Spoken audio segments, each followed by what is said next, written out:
Harka fuunee akkam jirtu kabajamtoota hordoftoota maatii YouTube chaanalii keenya Walaabuu Vlogs bakkuma jirtanitti nagaan keenya isin haa qaqqabu jecha viidiyoo haaraa isin qabannee dhiyaannee jirra. Warroonni subscribe hin godhin subscribe gochuun maatii keenya taasisanii jenna. Gara proogiraama keenyaatti yookiin viidiyoo keenyaatti haa ceenu. Viidiyoo nuti har'aa isin qabannee dhiyaanne akkaataa dubartii fedhii baasuu itti dandeenyudha.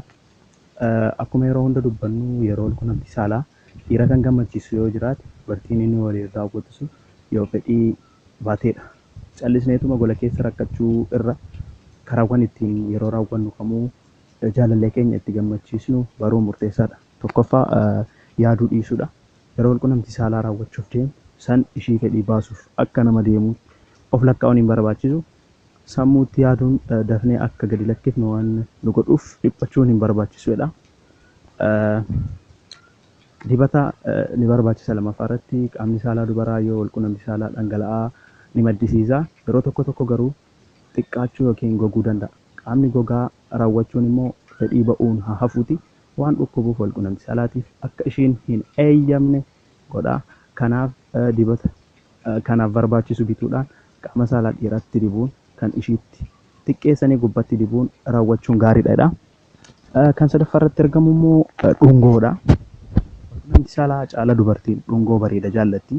Yeroo raawwachuuf jettu dhungatte ta'a. Ta'us garuu yeroo raawwattus dhaabuu hin qabdu. Dhungachaa raawwachuun xiyyeeffannoon kee raawwachuu qofarra akka hin taane waan godhuuf carraa irra turuu kee siif dabala. Hidhii ishii qofa osoo hin taane yeroo raawwattu san bakka hidhiin kee dhaqqabu kamuu dhungachuu sirra jiraata jechuudha. Afuraffaa irratti immoo steeppiin afuraffaa maalidha? Gaafachuudha jedha. Dubartiin caalaan wanti ishiin barbaaddu dhiirri kamiyyuu beekuu hin danda'u. Kanaaf yeroo raawwatamu san maal akka ishiin barbaaddu gaafachuun barbaachisaadha.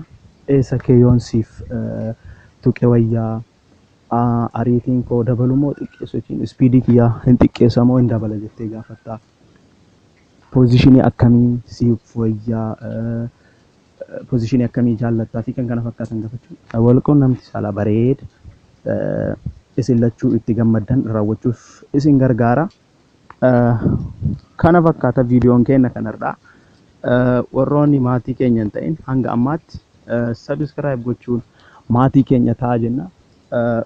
Garuu warroonni daawwataa jirtan subscribe gochaa hin jirtan waan ta'eef please namoonni ilaaltan hundi keessanuu subscribe gochuun maatii YouTube channel keenyaa godha ta'a. Share gochuunis maatii dabalataa nu barbaachisa.